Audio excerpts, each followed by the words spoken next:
어, 우선 지난 발표 너무 잘 들었고요. 네.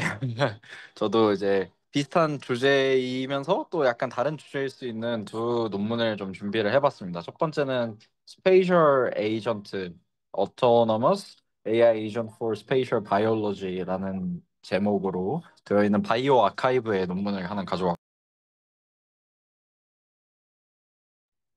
두 번째는 이제 Toward Multimodal Foundation Models in Molecular Cell Biology라는 이제 그 네이처의 퍼스펙티브, 이거는 오리지널 아티클은 아니고 그냥 그 리뷰 논문 같은 그런 이제 글을 가져와서 이제 오늘 발표를 진행을 해보도록 하겠습니다.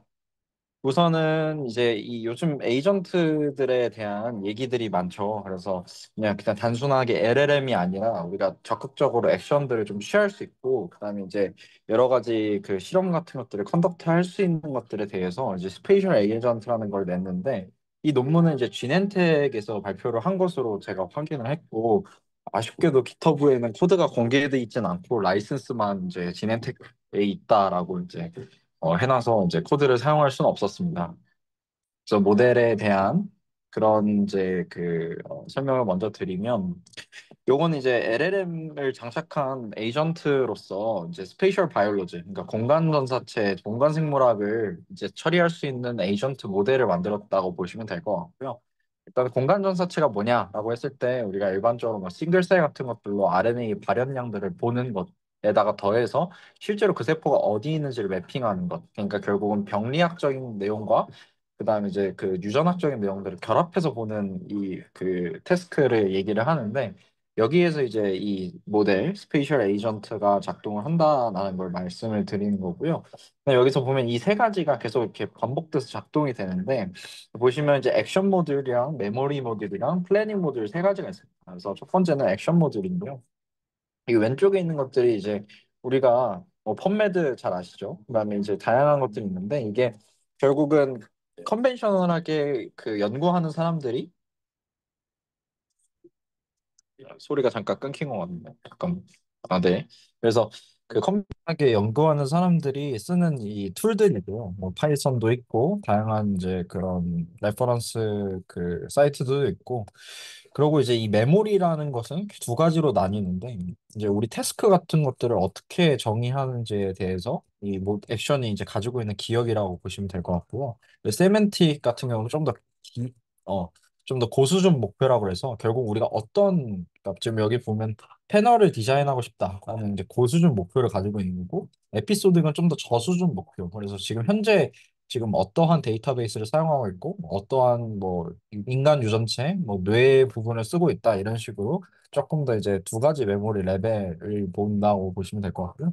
그다음에 이제 밑에 보면 이제 플래닝인데, 결국은 이제 체인 오브 서트에서 이제 그냥 LLM의 기법들을 말씀을 좀 드리는 건데, 이게 결국은 우리가 일반적인 LLM이랑 다르게 태스크가 정해져 있기 때문에 어떤 식으로 체인 오브 서트를 쓸지, 요즘에는 이제 체인 오브 서트에 넘어서서 결국은 어떤 함수를 토큰처럼 불러오는 에이전트적인 것들도 들어가 있고, 그다음에 이제 셀프 리플렉션 해서 반복적으로 정제, 이게 LLM이 계속 딴 길로 셀 수가 있는데, 그런 것들을 계속해서 이 메모리를 통해서 그 태스크를 계속 유지하는 것, 그런 것들을 이제 보이는 거고, 결국 여기서는 이런 그 셀 인터랙션, 그래서 어떤 리셉터랑 라이건들을 결합하는지, 그다음에 이제 그런 종간, 여긴 G가 나와 있지만 사실 뭐 인간 G도 있지만 요즘에는 바이러스랑 인간의 상호작용이나 이런 것들도 많이 보거든요. 그래서 그런 것들도 보고, 다양한 올갈들이나 그다음에 멀티모달 어노테이션, 그러니까 세포가 어떤 역할을 하고 이제 이런 것들이 약물에 어떤 영향을 받았는지를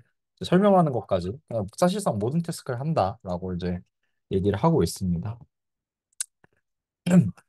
그래서 여기 그 유전자 패널 디자인 태스크를 좀 진행을 해봤는데요. 그러니까 진 패널 디자인이라고 보시면 될 것 같고, 사실상 여기는 별거 없어요. 그냥 여기는 이제 이게 데이터셋을 가지고 그 어떤 그 DB에서 서칭을 해서 이제 인포트 진을 뽑아낸다라는 것이고, 이게 제가 생각하기에는 이거는 이제 실제 모델의 구조를 반영하지 않은 다이아그램이라고 좀 보여요. 왜냐하면 이게 이렇게 데이터가 화살표가 돼 있으면 정확하게 이제 어떤 데이터의 그 피드백 포워드, 그러니까 이런 데이터 흐름이 있는 건데, 이게 코드가 까져 있지도 않을 뿐더러 뭔가 이렇게 좀 더 그 도식화되어 있는 좀 더 메디컬한 좀 도식 같고 이제 실제로 데이터가 이렇게 흘러가는 것 같지는 않고요.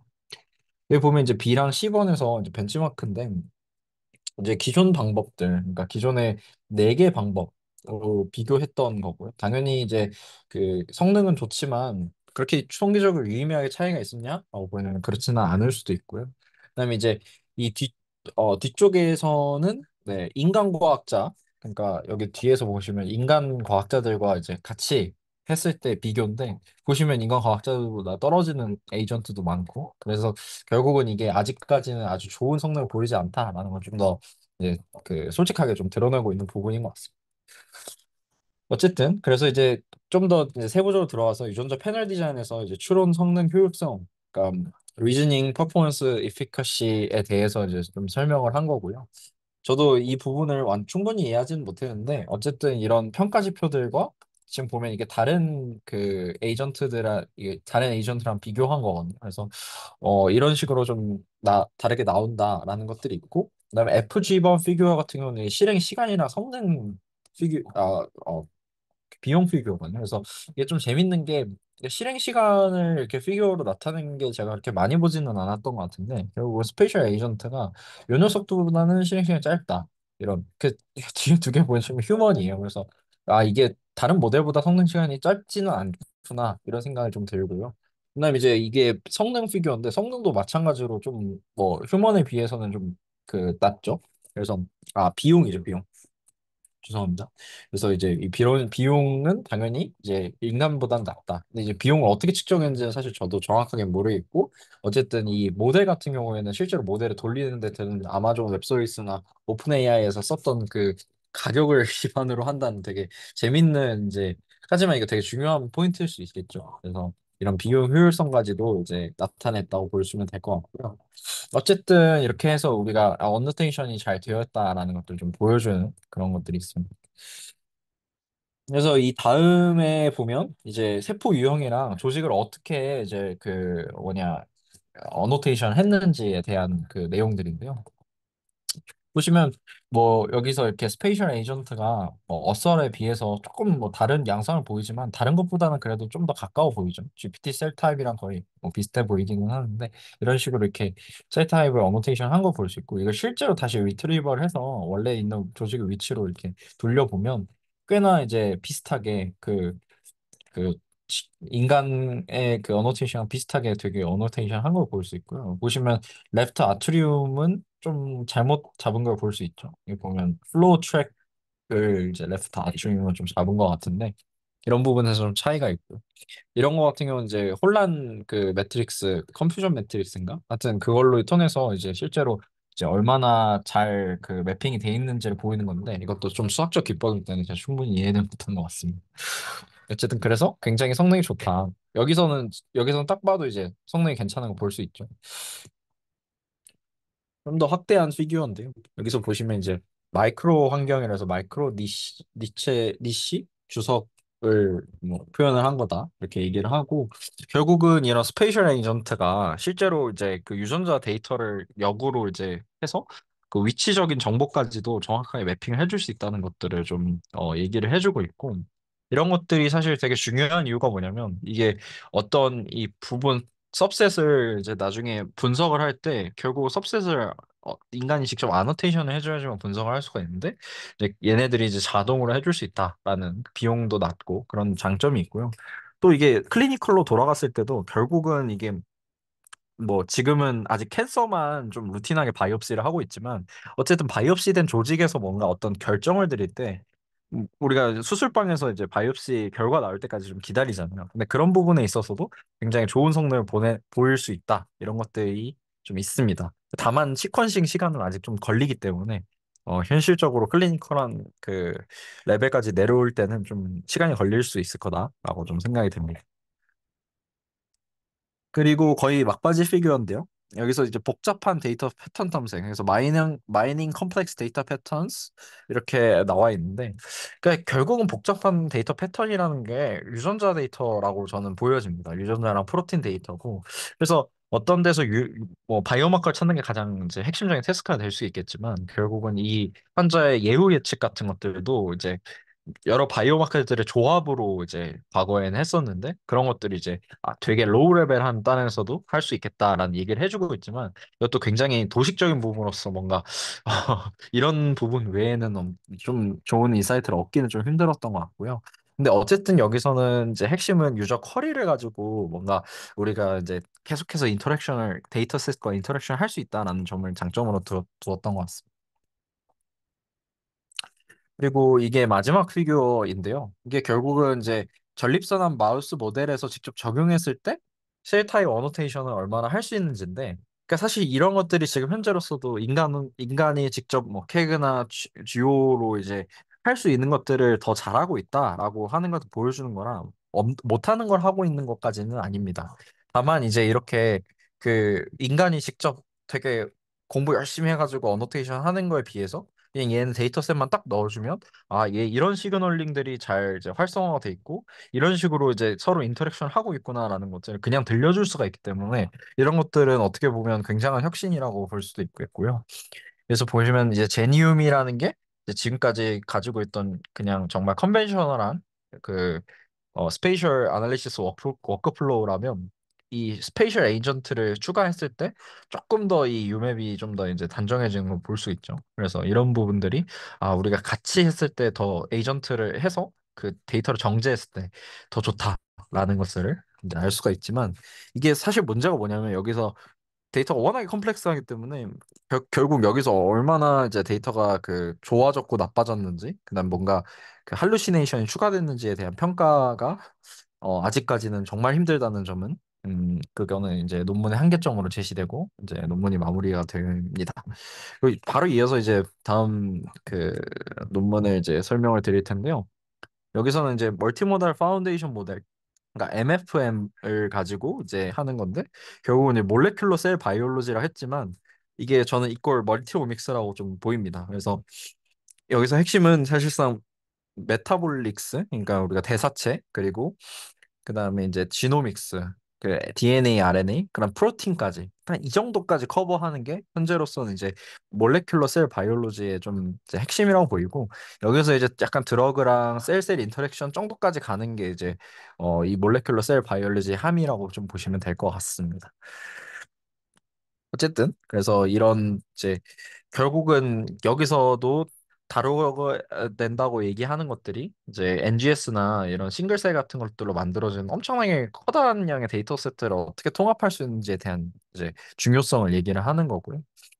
그래서 조금 더 들어가서 보시면 이제 이 분석 기술이 다양해졌다. 그래서 우리가 티슈 샘플을 얻었을 때 이거를 셀 분리를 해서 싱글셀로 분석을 하고 뭐셀 레벨에서 전사체나 뭐 이런 엘리사로 분석을 하고 그 다음에 이제 스페이셜 프로파일링에서 이제 아까도 잘 발표를 해주셨던 이렇게 실제로 어떻게 그 세포가 위치하고 있고 어떤 식으로 염색되고 있고 그 염색된 결과를 바탕으로 이 세포가 뭐 마이토시스라든지 어떤 종류라든지 이런 그 분류 그런 것들이 이제 데이터가 엄청나게 많이 생성이 되고 있는데요.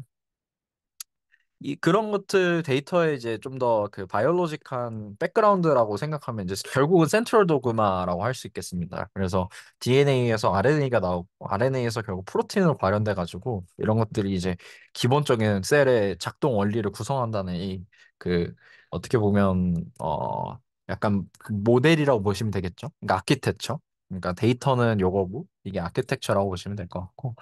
그래서 이 그런 셀의 이제 그런 그 다이나믹스를 다시 그러니까 이거를 인실리코라고 해서 우리가 그 컴퓨터 환경에서 모델링 하기 위해서는 여러 가지 연속적인 변화들을 추적해야 된다라는 것들을 이제 말씀을 여기서 얘기를 하고 또한 이제 그 요즘엔 이제 뭐 사실상 정설이지만 캔서 같은 경우에는 캔서가 계속 진화하고 캔서에도 스펙트럼이 되게 여러 개 있다.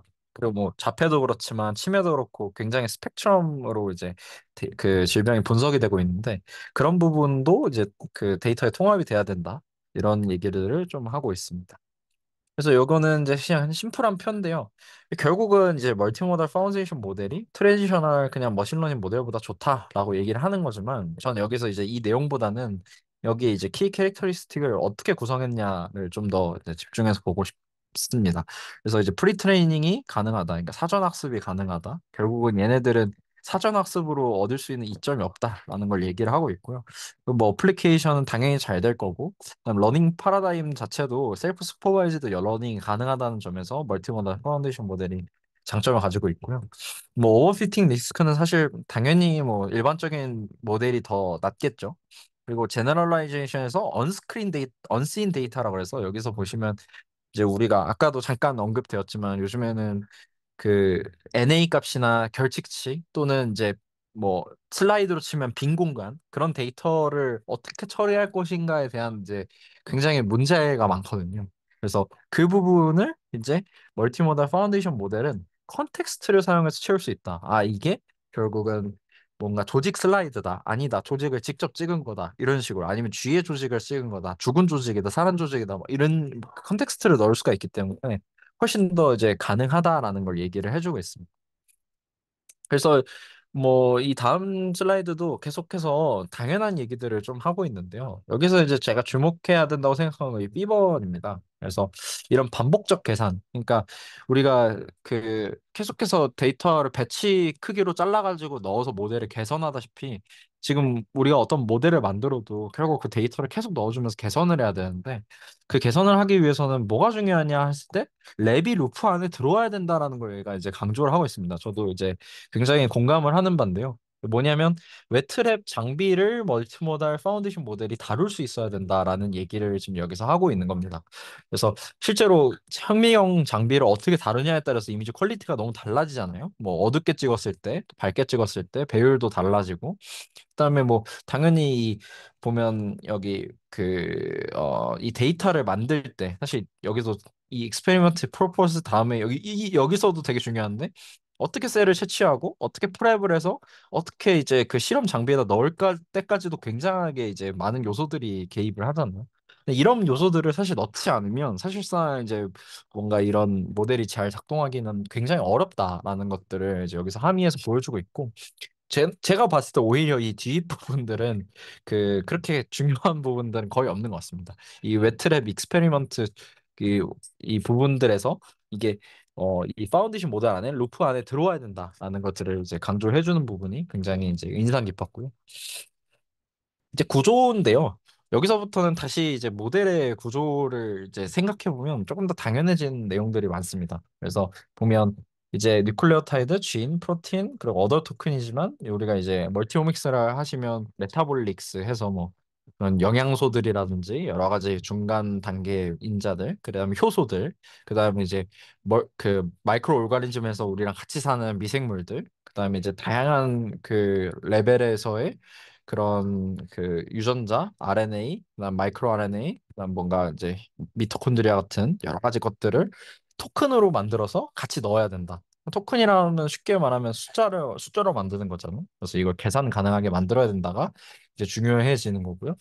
그래서 이제 사실상 요 토큰을 만들기 전에 이 기본적인 데이터 포맷도 좀 통일하는 것, 그러니까 다이콘 파일 같은 형태로 통일하는 것도 되게 중요하게 이제 느껴지는 이제 포인트라고 할 수가 있겠고, 이 외에는 결국은 이제 다운스트림 어널리시스에 대한 부분입니다. 그래서 우리가 어떤 것들이 예측하는지고, 그러니까 아까도 이제 건희 선생님께서 말씀을 해주셨지만 이게 실제로 클리니컬한 증상이나 그 데이터랑 연관이 될 수 있느냐라는 말에서 아직 갈 길이 멀었다라고 좀 말씀을 드리고 싶은 게 이제 셀 자체가 죽을지 살지를 예측하는 부분도 사실 정확하지가 않은데 그 셀들이 티슈를 이루고 organ을 이루어서 날 수 있는 부작용 클리니컬 매니페스테이션이나 아니면 이제 오버롤 서바이벌 같은 지표들은 더 부작할 수가 없고 오히려 그런 것들은 이제 모델의 그러니까 그 데이터셋의 사이즈에 따라서 그냥 통계적인 오차 정도로 이제 비춰질 수가 있기 때문에 아직 갈 길이 좀 멀었다. 그래서 지금 해야 될 것들은 일단 기본적으로 셀들이 어떻게 죽고 살지를 예측하는 것, 그다음 셀이 뭔가 이동할지 마이그레이션 이런 패턴을 예측하는지가 조금 더 이제 들어와야 된다라고 좀 더 생각이 되는 부분이고요. 이 밑에는 이제 멀티모달에 어울리는 내용들인데 결국은 지금 모든 모델들이 다 어텐션 기반으로 작동을 하고 있기 때문에 이 어텐션을 어떻게 구성할지에 대한 내용이고 그다음에 인터 모델, 인트라 모델 이렇게 해가지고 나눴는데 뭐 사실 이거는 되게 제가 봤을 때는 어디부터 어디까지 나눠야 되는지는 이제 컴퓨터 과학자와 바이올로지스트가 같이 이야기해야 되는 부분이라고 생각합니다. 그 말은 무엇이냐면 이게 이제 인트라 모델 이렇게 해서 모달리티 내에서 어텐션을 잡을 때 이걸 그냥 다 유전체 데이터로 잡을지, 그럼 유전체 데이터 나오면 서로 다른 환자 샘플일 때는 같은 데이터라고 잡을 수 있는지 아니면 다른 데이터로 잡아야 되는지 이런 것들도 이제 문제가 될 수 있고, 그다음에 여기서도 마찬가지로 그 인터 모델이라서 뭐 유전자랑 단백질 데이터를 합쳤을 때 다양한 모달리티를 합쳤다고 얘기할 수 있지만, 또 반대로 보면 한 환자 안에서 유전체랑 단백질 합쳤다는 거는 어떻게 보면 인트라 모델에 좀 더 가까울 수도 있거든요. 그래서 이런 것들은 이제 어떻게 잡냐에 따라서 굉장히 그 성능이 많이 달라질 수 있다는 것을 좀 더 내포하고 있다라고 보시면 될 것 같습니다. 그래서 이제 마지막 슬라이드인데요. 결국은 프롬프트 토큰까지도 이제 고려를 해야 된다. 그래서 이제 우리가 GPT가 강력한 성능을 내고 있는 것 중에 하나는 결국은 인간이 직접 자연어로 프롬프트를 처리해서 할 수가 있다는 것이거든요. 그래서 그런 프롬프트를 이제 메타 토큰이라고 해서 우리가 이런 모달리티 자체에 대한 내용들에 대한 질이나 이런 것들을 할 수 있는 것들이, 작업을 지시할 수 있는 것들이, 그런 것들이 이제 중요하다라는 것들도 얘기하고 있고, 또 이제 여기서 보면 이제 여러 가지 이 뭐냐 태스크들을 얘기를 하고 있는데, 이런 결집 토큰을 재구성하는 것, 그러니까 이 없는 미싱 토큰들을 이제 재구성하는 것, 그러니까 내가 패널 시퀀싱을 했지만 이 홀지놈에서의 있는 그런 시그니처 같은 것들을 이제 역으로 생성해낼 수 있는 것들, 이게 사실 그 GPT가 했던 이제 학습 방식이기도 하거든요. 그래서 어떤 그 거대한 위키피디아 문서에서 특정 부분을 가리고 나서 그 부분을 예측하는 것들로 이제 학습을 시켰는데, 결국 그런 것들이 필요하다라는 얘기를 하고 있고요. 그다음에 이제 뭐 롱기튜지널 해서 이게 내일은 어떻게 될지, 약 투여한 이후는 어떻게 될지 시간대별로 좀 다른 그런 것들이고, 이 크로스 모델은 아까도 얘기를 했지만 이 프로테인이랑 mRNA를 같이 이제 학습하는 것들, 그다음에 이제 조건부 생성이라고 하는 것은 결국은 이제 뭐 어떻게 유전자를 낙아웃 했을 때 그럴 때 어떻게 되는지, 그러니까 이게 사실상 우리가 이제 어떤 클리니컬로 개입을 했을 때, 뭐 약을 투여했거나 어떤 식으로 했을 때 그럴 때 이제 그 어떻게 변화하는지인데, 이런 것들은 어떻게 보면 이제 인간한테 직접 적용하기 좀 힘들기 때문에 좀 더 실험실 환경에서 적용되는 거라 볼 수가 있겠고요. 그다음에 이제 여러 도전 과제들 이렇게 얘기해서 네 가지를 나오는데, 사실 데이터가 턱없이 부족합니다. 그런 의미에서는 왜 턱없이 부족하냐면 어떠한 같은 모달리티로 돼 있는 데이터가 많아야 되는데 모달리티도 너무 다양하고, 그다음에 실험 조건도 너무 다양합니다. 그다음에 당연히 컴퓨팅 자원도 엄청나게 필요하고요. 이런 부분은 제가 요즘 많이 느낍니다. 컴퓨터 자원이 너무 부족하고. 그다음에 이제 오픈 사이언스인데 윤리적 고려사, 최근에 이제 23andMe가 파산하면서 그 데이터를 어떻게 해야 될까라는 논의도 좀 활발하게 이루어지고 있는데, 이런 유전체 데이터가 사실 사람에 대한 어떻게 보면 제일 내밀한 데이터일 수 있잖아요. 이런 그런 고려 사항들은 어떻게 해야 될지에 대한 것들. 그다음에 이제 평가가 되게 엄격해야 되는데 벤치마크가 굉장히 이제 어 표준화돼 있지 않습니다. 그래서 이런 임상 실험이나 이런 것들도 사실 되게 어떻게 보면 되게 주먹구구식으로 되고 있고, 아까도 말씀하신 대로 뭐 의대생이 평가했을 때 지금까지는 그게 좋은지 나쁜지 전혀 몰랐었잖아요. 그러니까 이런 평가도 되게 중요하고요. 마지막으로는 이렇게 그런 할루시네이션 리스크가 있는데, 지금 GPT도 아직까지도 할루시네이션이 뭐 50%다 이런 얘기가 많이 나오고 있는데, 얘네는 뭐 얼마나 클지 그런 것들이 이제 제어하기가 힘들고, 사실상 연구 영역에서 이거를 전격적으로 쓰기에는 할루시네이션 리스크가 너무 크다는 것을 좀 더 얘기를 하고 있는 것 같습니다. 네. 좀 발표가 길었네요. 발표는 여기까지 하겠습니다.